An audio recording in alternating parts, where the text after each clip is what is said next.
بسم اللہ الرحمن الرحیم۔ سورہ انعام اور سورہ اعراف، ان دو صورتوں کے اندر بہت سارے احکامات توحید باری تعالیٰ اور حضرت آدم علیہ السلام اور بہت سارے ایسے جو گمراہ کن نظریات اہل مکہ کے اندر پائے جاتے تھے، ان کا رد کیا گیا ہے ان صورتوں کے اندر۔ سورہ انعام کے بارے میں آتا ہے، بعض روایات یوں ہیں کہ یہ پوری صورت ہے جو ایک ساتھ ہی نازل ہوئی سوائے چند آیات کے، اور یہ نبی کریم صلی اللہ علیہ وآلہ وسلم کی مکی زندگی کے آخری ایام تھے، اور اس کے بعد سورہ اعراف نازل ہوئی۔ ان دونوں صورتوں کا مضمون ایک ہی جیسا ہے۔ ہم سورہ اعراف میں سے کچھ چیزیں سیکھنے کی کوشش کریں گے انشاءاللہ۔ اس کے صورت کے شروع میں اللہ پاک تنبیہ فرما رہے ہیں انسانوں کے اوپر کہ ہم نے رسولوں کو بھیج کر حجت کر دی، اب ہم قیامت والے دن لوگوں کے جو اعمال ہیں ان کا حساب لیں گے، اور ہم کسی قسم کی حساب کتاب کے اندر کوتاہی نہیں کریں گے۔ پھر ساتھ ہی حضرت آدم علیہ السلام کا واقعہ بیان کیا گیا کہ کس طرح ہم نے آدم علیہ السلام کو پیدا فرمایا، اور پھر سارے فرشتوں سے حکم دیا کہ آپ ان کو سجدہ کریں۔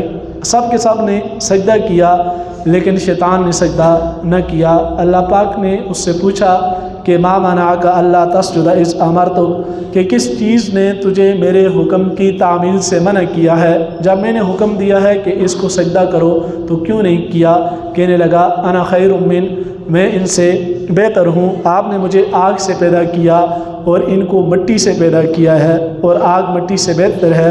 یعنی جو سب سے پہلی چیز اس کے مانے ہوئی سجدہ کرنے سے یہ اللہ کے حکم عدولی کی، وہ حسد تھا، اور پھر اس کے بعد تکبر تھا۔ وہ سوچتا تھا کہ اللہ کی مخلوقات میں سے میں ہی ہوں کہ جو اللہ کے ہاں پسندیدہ ہوں، کوئی دوسرا آدمی یا کوئی دوسری مخلوق کیوں کر اللہ کی پسندیدہ ہو جائے، یا اللہ نے اس کو مجھ سے بڑا رتبہ کیوں عطا کیا۔ یہ چیز شیطان کی گمراہی کا باعث بنی۔ جیسے دنیا میں بہت سارے لوگ ایسے ہوتے ہیں کہ دوسرے لوگوں کے ساتھ حسد کے اندر مبتلا ہو جاتے ہیں، اور پھر دوسرے لوگوں کے ساتھ ساتھ اپنا بھی بے تحاشا نقصان کرتے ہیں۔ کہتے ہیں کہ کہیں وہ سانپ آتا تھا نا کسی کے گھر میں، تو انہوں نے گھر کے اندر ذمہ دار تھے تو آری کہیں رکھی نہیں تیز کروا کے، تو آری رکھ دی۔ رات کو وہ سانپ گزر رہا تھا، تو سانپ نے جب اس کے پاس سے گزرا تو وہ تیز ہونے کی وجہ سے آری تھوڑی سی اس کو لگی۔ جب لگی تو سانپ کو غصہ آیا، پھر اس نے آری کو پہلے ادھر ادھر پھینکا، پھر اس کے ارد گرد اپنے آپ کو لپیٹا کہ میں اس آری کو توڑ دوں گا۔ جب خوب لپیٹا تو آری اس کے جسم کے اندر پیوست ہو گئی، پھر وہ تڑپ تڑپ کے وہیں پر مر گیا۔ صبح جب دیکھا تو آری کے ساتھ لپٹا ہوا سانپ مرا پڑا تھا۔ کسی سیانے نے کہا کہ اس کا حسد اور اس کا تکبر اس کو لے ڈوبا، اس نے صرف اپنا ہی نقصان کیا اور آری کا کوئی نقصان نہیں کر سکا۔ جو آدمی حسد اور تکبر کے اندر مبتلا ہوتا ہے وہ صرف اپنا ہی نقصان کرتا ہے۔ ہمارا حسد یا ہمارا تکبر کسی کو کچھ بھی نقصان نہیں پہنچا سکتا۔ ایک چیز دنیا میں آپ اپنے پلے باندھ رہے ہیں، جس شخص کو اللہ عزت دے رہے ہوں، فرمایا کہ کبھی اس کی توہین یا بے عزتی کرنے کی کوشش نہیں کرنی۔ اس کی بے عزتی کرتے کرتے آدمی خود ذلیل ہو جاتا ہے۔ بہت سارے لوگوں کے اندر یہ حسد اور اس طرح کی چیزیں ہی ہوتی ہیں کہ وہ شخص جس کو اللہ نے عزت دی وہ اس کو عزت دینے کے روادار نہیں ہوتے، اس کی بے عزتی کرنے کی کوشش کرتے ہیں۔ ایسا کبھی بھی نہیں کرنا چاہیے۔ کوئی آدمی آپ کو پسند ہے یا پسند نہیں ہے، اگر نہیں بھی پسند ہے تو اگر وہ کسی ایسی مجلس کے اندر آمنے سامنے آ گیا کہ جہاں سارے لوگ اس کی عزت کر رہے ہیں، تو پھر آپ کو کوئی حق نہیں پہنچتا کہ اس کی توہین کریں۔ اب یہ چیزیں علم کے نہ ہونے کی وجہ سے کبھی ایسے وقوع پذیر ہوتی ہیں کہ آپ دیکھیے کسی مجلس میں ایک اچھا آدمی جس کو لاکھوں لوگ مانتے ہیں، اگر آپ نہیں مانتے تو اس سے کیا فرق پڑتا ہے، لیکن لاکھوں لوگ اس کو مانتے ہیں، ایک آدمی اس کی توہین کی کوشش کرتا ہے، اس کے اوپر جوتا پھینک دیتا ہے یا اس کے اوپر سیاہی پھینک دیتا ہے۔ اور کبھی کبھار اس طرح کی صورتحال تو تعلیمی اداروں میں دیکھنے کی آتی ہے کہ جی کہتے ہیں ہم نے اس سے ایوارڈ یا انعام وصول نہیں کرنا۔ اگر تعلیم انسان کو اتنا نہیں سکھا سکی کہ جس کو ہمارے ادارے نے بلایا وہ ایک صاحب عزت شخص ہے تو میرے ذمہ لازم ہے کہ میں اس کی عزت کروں، تو پھر کیا فائدہ ہے آپ کی اس تعلیم کا جو آپ کو اتنے آداب بھی نہیں سکھا سکی۔ اگر آپ کو کسی وقت وہ پسند نہیں ہے، لیکن یہ ہے کہ جب وہ ایسے لوگوں کے اندر موجود ہے کہ جو اس کی عزت کرنے والے ہیں، تو پھر آپ کو چاہیے، اللہ کے حبیب صلی اللہ علیہ وسلم نے ارشاد فرمایا انزل الناس منازلہم، لوگوں کو ان کے صحیح مرتبے کے مطابق ان کے ساتھ برتاؤ کریں یا اس کے مطابق اتاریں کہ کوئی آدمی صاحب عزت ہے تو آپ کوشش کریں کہ اس کے ساتھ عزت سے ہی پیش آئیں، کبھی اس کی توہین کی کوشش نہ کریں۔ اور کوئی آدمی جس کو معاشرے نے اللہ پاک نے اچھا مقام دیا ہے یا صاحب حیثیت ہے، اگر آپ کے پاس آ جاتا ہے تو آپ کوشش کریں کہ ہم اس کی حیثیت کے مطابق اس کے ساتھ حسن سلوک کریں، اس کے اٹھنے بیٹھنے یا جو انتظام ہمارے ذمہ ہے ہم اسی طریقے سے اس کو انجام دیں۔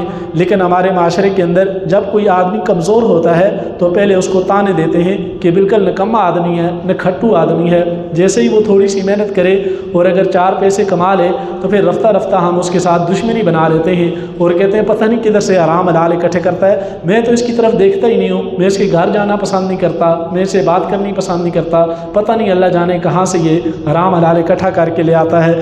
یہ ہمارے ایک معاشرے کی سوچ ہوتی ہے۔ وہ آدمی جو صاحب حیثیت ہو گیا ہم فوراً اس کے پیچھے پڑ جاتے ہیں، یہ تو چور ہے، ڈاکو ہے، اس کے بڑے ایسے تھے، اس کے بڑے تو ایسے تھے، وہ فلاں فلاں کام کرتے تھے، پتہ نہیں انہوں نے کہاں سے پیسے جمع کر لیے ہیں۔ آپ اس کے ذمہ دار نہیں ہیں کہ اس نے کہاں سے کیے ہیں۔ اگر آپ اچھی بات کر سکتے ہیں تو ضرور کریں، اگر اچھی بات نہیں کر سکتے تو پھر آپ کو چاہیے کہ چھوڑ دیں اس سے بات کرنا، لیکن یوں کسی کو رسوا کرنے کی کوشش نہ کریں۔ جو اللہ کے بندوں کو رسوا کرنے کی کوشش کرتا ہے اللہ پاک اس کو کبھی نہ کبھی رسوا کر دیتے ہیں، اس لیے ایسا نہیں کرنا چاہیے۔ شیطان کے اندر یہ تکبر پیدا ہوا، کہنے لگا خیر من، میں اس سے بہتر ہوں، خلقتنی من نار، آپ نے مجھے آگ سے پیدا کیا، وخلقتہ من طین، اور اس کو مٹی سے پیدا کیا۔ اللہ پاک نے فرمایا فخرج، آپ نکل جا جنت سے، انک رجیم، تو مردود ہے۔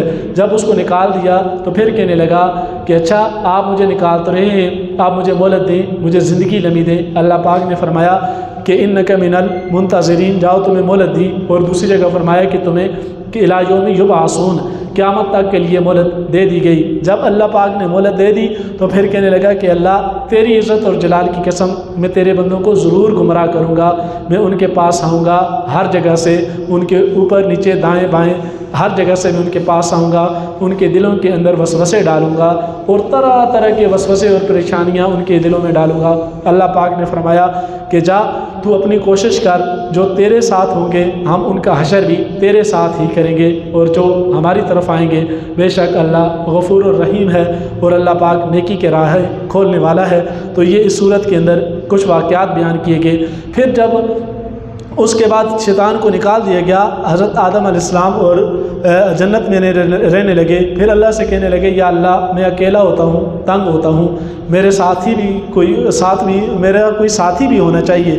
تو اللہ پاک نے فرمایا اچھا پھر ہم آپ کی جنس میں سے ایک جنس پیدا کرتے ہیں۔ پھر حضرت آدم علیہ السلام کی بعض روایات کے مطابق پسلیوں سے مٹی لے کر پھر اللہ پاک نے اپنے حکم سے جو ہوا تھی ان کو پیدا کیا۔ اب آدم علیہ السلام بڑی خوشی سے رہنے لگے۔ اللہ پاک نے فرمایا اس پھل کے پاس نہ جانا، باقی آپ جو مرضی کریں۔ اب دیکھیے یہ حکمت ہے اللہ پاک کی۔ کبھی کبھار ایسا ہوتا ہے کہ لوگ سوال کرتے ہیں کہ جی یہ چیزیں جو آپ منع کرتے ہیں اگر بری ہوتی تو اللہ پیدا ہی کیوں کرتے؟ اللہ ان کو نہ پیدا کرتے، نہ پیدا ہوتی تو نہ ہم ان کے ساتھ جاتے۔ ایک آدمی کہنے لگا کہ کیوں کر اللہ اپنی پیدا کی ہوئی 2 چیزوں کو، ایک تو اس نے موسیقی کے بارے میں کہا اور کسی اور چیز کے بارے میں کہا کہ ان کو اللہ کیسے حرام کر سکتے ہیں جبکہ اللہ نے یہ پیدا کی ہیں۔ آپ دیکھیے یہ اللہ کا امتحان ہے۔ آپ نے دیکھا کہ کبھی ہم پیپر اسکول میں لکھتے ہیں تو پیپر کے اندر ہوتا ہے کہ یہ جو درست جملہ ہے اس کے آگے ٹک کریں اور جو غلط جملہ ہے اس کے آگے کراس لگائیں۔ آپ کوئی آدمی کہے کہ جی پیپر بنانے والوں نے غلط جملہ لکھا ہی کیوں ہے؟ ان کو چاہیے تھا سارے صحیح جملے لکھیں، غلط جملے کیوں لکھتے ہیں؟ امتحان تو یہی ہے کہ آپ نے پتہ کرنا ہے کہ ان میں سے صحیح کیا ہے اور غلط کیا ہے۔ اللہ پاک نے شر اور نیکی خیر دونوں کو پیدا کیا اور پھر بتا دیا کہ خیر کو اختیار کرنا ہے اور شر سے اپنے آپ کو محفوظ کر رکھنا ہے۔ تو آدم علیہ السلام کو بتایا پوری جنت بے شک جائیں، جو مرضی چاہے کھائیں، اس درخت کے پاس نہیں جانا۔ شیطان نے بہکایا، پھر جا کر وہی پھل کھا لیا۔ جب وہ کھا لیا پھر بڑے شرمندہ ہوئے، اللہ پاک نے سزا کے طور پر پھر جنت سے نکالا، یہ زمین پر بھیجا۔ جب زمین پر بھیج دیا تو پھر انہوں نے اللہ سے دعا کی، ربنا ظلمنا انفسنا وان لم تغفر لنا وترحمنا لنکونن من الخاسرین۔ سورہ اعراف کے دوسرے رکوع کی آخری سے یہ پہلی آیت ہے، کہنے لگے اے ہمارے رب، ہم دونوں نے اپنی جانوں کے اوپر ظلم کیا، اگر آپ نے ہمارے اوپر رحم نہ کیا اور ہمیں معاف نہ کیا تو ہم بڑے خسارے والوں میں سے ہو جائیں گے۔ اللہ نے ان کی توبہ قبول فرمائی۔ پھر یوں دنیا میں ایک انسانیت کا سلسلہ چلا۔ یہ سورہ اعراف کے شروع میں کچھ چیزیں ہیں۔ پھر آگے ہی تیسرے رکوع سے اللہ پاک ایک بڑی جو اس زمانے میں جاہلیت کے زمانے میں ایک بڑی چیزیں تھیں اس کی طرف توجہ دلائی کہ وہ لوگ یہ سمجھتے تھے کہ یہ جو پردہ کپڑے ہیں یہ صرف سردی گرمی سے بچنے کے لیے ہوتے ہیں، کپڑوں کا کوئی اور فائدہ نہیں ہے، بس یہ ہونا چاہیے کہ انسان گرمی سردی سے بچ جائے یا انسان اپنے آپ کو اچھا محسوس دکھنے میں اچھا لگے۔ تو اللہ پاک نے فرمایا کہ ہم نے یہ لباس اتارا تمہارے لیے تاکہ تم اس کے ساتھ اپنے آپ کو سنوارو بھی اور پردہ بھی حاصل کرو۔ پردہ کرنا بہت ضروری ہے۔ وہ یہ سمجھتے تھے کہ، اور بسا اوقات روایات میں یوں ملتا ہے کہ وہ لباس تو ایسا پہنتے تھے گرمی سردی سے اپنے آپ کو بچانے کے لیے یا زینت کے لیے، لیکن اس میں سے ان کی شرمگاہ ڈھانپی نہیں ہوتی تھی اور وہ شرمگاہ کو اپنی چھپانا بھی کوئی برا نہیں سمجھتے تھے، اور کچھ اس سے آگے بھی بڑھ جاتے تھے، اور جب کعبے کا طواف کرتے یہ عبادت کرنے لگتے تو اپنے آپ کو برہنہ کر لیتے تھے۔ حالانکہ ان میں سے وہ لوگ جو غیرت مند تھے وہ اس چیز کو ناپسند کرتے تھے۔ اللہ پاک فرماتے ہیں کہ ہم نے لباس کو نازل کیا تاکہ تم اس سے زینت بھی کرو اور ساتھ اپنی پردے کو بھی ستر کو بھی ڈھانپ لو۔ جب ان کو یہ کہا جاتا تو کہتے کہ قالوا وجدنا علیہ آباءنا، ہم نے اپنے باپ دادا کو یہ دیکھا ہے وہ بھی ایسے ہی کرتے تھے، انہوں نے تو کبھی نہیں کہا کہ یہ کوئی ستر ہوتا ہے یا ڈھانپنا ہوتا ہے۔ جیسے کبھی کبھار کسی سے کہیں نا کہ یہ مخلوط تعلیم اچھی نہیں ہے، عورتوں اور بچوں کو، لڑکیوں اور لڑکوں کو الگ الگ پڑھنا چاہیے، تو وہ کہتے ہیں نہیں جی یہ دیکھیے ہم تو یونیورسٹی میں ہوتے ہیں وہاں خواتین بھی ہیں، کبھی کوئی مسئلہ نہیں ہوا، ہمارے دل میں تو کبھی کوئی خیال ہی نہیں آیا، آپ اس طرح کی سوچ سوچتے ہیں، یہ بات نہیں ہے۔ تو اس طرح پھر وہ کہتے ہیں جی پہلے سے ایسے چلتے آ رہے ہیں۔ جی کبھی کبھار کسی سے کہیں کہ جی آج کل کے وقت میں احتیاط کرنے کی ہو، جی پہلے وقتوں میں ایسے ہوتا تھا، سارے اکٹھے رہتے تھے، ایک ساتھ اٹھتے بیٹھتے کھاتے پیتے تھے۔ آج کل لوگوں نے نئی نئی چیزیں بنا لی ہیں، اس میں بہت ساری وجوہات ہیں۔ پہلے 20 سال کے لڑکے کو بھی اتنی چیزیں معلوم نہیں ہوتی تھیں یا لڑکی کو جتنی آپ 5-6 سال کے بچے جانتے ہیں جو موبائل استعمال کرتے ہیں نیٹ پر۔ آپ دیکھیے کہ ایک فلم ڈرامے سے لے کر ایک کارٹون تک، جو فیری ٹیل کی کہانیاں ان تک، ہر جگہ پر وہ ایک اس طرح کی دکھاتے ہیں کہ یہ جوڑا ہے، یہ لڑکی ہے، ایک لڑکا ہے، کارٹونوں میں بھی یہ ایک لڑکا ہے، یہ لڑکی ہے، حتیٰ کہ وہ جو جانوروں کے کارٹون لگتے ہیں اس میں بھی وہ جوڑا جوڑا کر کے دکھاتے ہیں، تو بچوں میں یہ چیزیں شعور پیدا ہو جاتے ہیں۔ تو اس وجہ سے آج کے دور میں ان چیزوں کی زیادہ احتیاط کی ضرورت ہے۔ تو لوگ کبھی کبھار یہ کہہ دیتے ہیں ہمارے بڑے بھی تو ایسے ہی کرتے تھے۔ اللہ پاک فرماتے ہیں کہ اللہ نے تو اس طرح کا کوئی حکم نہیں دیا، اور تم جب اللہ کا حکم سامنے آ جائے تو پھر اس بات کو چھوڑ دیا کرو کہ ہمارے بڑے بزرگ ایسا کرتے تھے۔ کتنا بدبخت وہ شخص ہے کہ جس کے سامنے قرآن یا حدیث بیان کی جاتی ہے تو وہ کہتے ہیں جی ہمارے باپ دادا ایسے کرتے تھے۔ کیا باپ دادا آگے ہیں یا اللہ کا قرآن اور اللہ کے نبی پاک صلی اللہ علیہ وسلم کا فرمان آگے ہے؟ بے شک اللہ کا قرآن اور اللہ کے نبی پاک صلی اللہ علیہ وسلم کا فرمان آگے ہے، اس لیے آپ نے کبھی باپ دادا کو یا کسی بھی اور شخص کو دلیل نہیں بنانا۔ جب قرآن اور حدیث سامنے آ جائے تو پھر حجت اور دلیل جو ہے وہ قرآن اور حدیث ہے۔ اور پھر اللہ پاک فرماتے ہیں کہ یا بنی آدم قد خذوا زینتکم عند کل مسجد، کہ جب بھی آپ مسجد کے اندر جانے لگیں تو یہ جو لباس ہم نے آپ کی زینت کے لیے بنایا ہے اس کو پہن لیا کریں، چاہے جائے کہ صرف حرم کی بات ہو، تمام مساجد کے لیے اللہ پاک نے یہ دیا۔ اور اس پر مفسرین نے لکھا کہ یہ عام تو ویسے پورے لباس کے لیے ہے، لیکن خاص طور پر اس میں یہ بھی ہے کہ سر اور شرمگاہ کو ڈھانپ لینا عبادت کے لیے اور خاص طور پر مسجد جانے کے لیے۔ اور ساتھ ہی فرمایا کہ وَكُلُوا وَاشْرَبُوا، اور کھاؤ بھی اور پیو کہ جو اللہ پاک نے تمہارے لیے زمین میں نعمتیں پیدا کی ہیں ان سب کو کھاؤ، لیکن وَلَا تُسْرِفُوا، حد سے آگے نہ بڑھو۔ یہ نہیں ہے کہ کھاتے چلے جاؤ اور پھر پریشان ہو جاؤ، اتنا نہیں کھانا۔ ساتھ ہی اللہ پاک نے فرمایا کہ ولا تسرفو، لوگ یہ بھول جاتے ہیں کہ اللہ پاک نے کہا ہے کلو وشربو، کھاؤ پیو، اور یہ بھول جاتے ہیں کہ اللہ پاک نے فرمایا ولا تسرفو کہ حد سے آگے نہیں بڑھنا۔ یہ کھانا پینا بھی حد سے زیادہ انسان کے لیے اچھا نہیں ہے۔ انہ لا یحب المسرفین، اللہ پاک حد سے آگے بڑھنے والوں کو پسند نہیں کرتا۔ یہ کچھ چیزیں یہاں پر لباس کے حوالے سے بیان کی۔ اب اس کی تشریح میں مفسرین نے ایک موٹی سی بات لکھی کہ شریعت نے لباس کوئی خاص یونیفارم کے طور پر تو مسلمان کے لیے نہیں متعارف کرایا، لیکن بہرحال اس کے لیے 3 شرطیں بتا دیں کہ لباس ایسا ہو جو سطر کو ڈھانپنے والا ہو، لباس ایسا ہو کہ جو دیکھنے میں اچھا لگے، اور لباس ایسا ہو کہ جو کسی خاص قوم کی مشابہت اختیار نہ کرے۔ اگر یہ لباس کے اندر 3 شرطیں پائی جائیں تو پھر وہ ہر لباس اسلامی ہے، اور اگر یہ شرطیں نہ پائی جائیں، حتیٰ کہ کوئی آدمی وہ چوغا بھی پہنے اور وہ بھی اتنا چست ہو کہ جسم کے اعضاء نظر آتے ہوں، یا اتنا پتلا ہو، تو پھر وہ چوغا جو ہے وہ بھی لباس اسلامی نہیں ہوگا۔ اور لیکن کوئی آدمی اس کے بجائے کوئی اور ایسا لباس پہنے کہ جس میں اعضاء جسم نہ تو نظر آتے ہیں اور نہ ہی چست ہوتے ہیں، ان کی بناوٹ معلوم ہوتی ہے، تو پھر وہ لباس بھی اسلامی ہو جائے گا۔ بس اسلام نے سادہ سا اصول بنا دیا، لباس ایسا ہونا چاہیے کہ جس سے زیب و زینت بھی ہو، برا بھی نہ لگے، اور اس میں ستر بھی چھپایا ہوا ہو، اور وہ کسی خاص قوم کی نشانی نہ ہو۔ بہرحال آگے چل کر اعراف کا ذکر کیا۔ یہ مختصر سی بات ہے بس آخری، کہ اعراف کہتے ہیں بلند جگہ کو۔ اب اس میں کچھ اعراف کا ذکر ہے تو مفسرین نے لکھا کہ اعراف جنت اور جہنم کے درمیان بنائے گئے ایک ٹیلے کا نام ہے۔ کچھ لوگ ایسے ہوں گے کہ جن کی نیکیاں اور گناہ برابر ہو جائیں گے، اور کچھ اپنے گناہوں کی کچھ مخصوص گناہوں کی وجہ سے کچھ عرصے کے لیے جنت سے روک لیے جائیں گے۔ یہ جو ہیں یہ جنت اور جہنم کے درمیان میں رہیں گے، اور جب درمیان میں ہوں گے تو یہ کبھی اس طرف دیکھیں گے تو جہنم والوں کو دیکھ رہے ہوں گے، اور کبھی اس طرف دیکھیں گے تو جنت والوں کو دیکھیں گے۔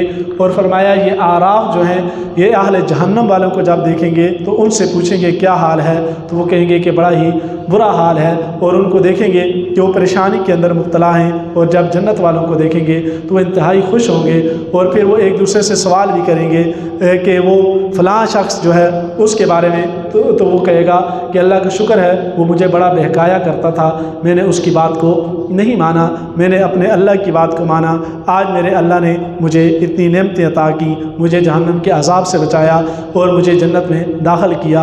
اور جو جہنم والے ہیں وہ کہیں گے کہ اے کاش ہم ان کی بات نہ مانتے جنہوں نے ہمیں بھٹکایا، بلکہ ہم اللہ کے احکامات کی طرف لوٹ کر آتے۔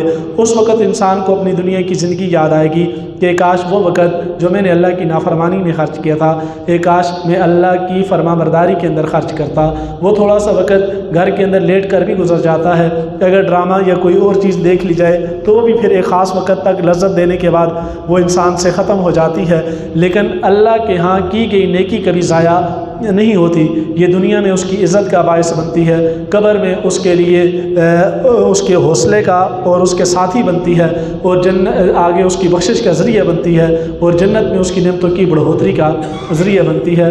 اللہ کے لیے کی گئی چھوٹی سی نیکی بھی اللہ پاک ضائع نہیں کرتے۔ اللہ رب العزت دعا ہے کہ اللہ ہمیں دین کی سمجھ اور عمل کی توفیق عطا فرمائے۔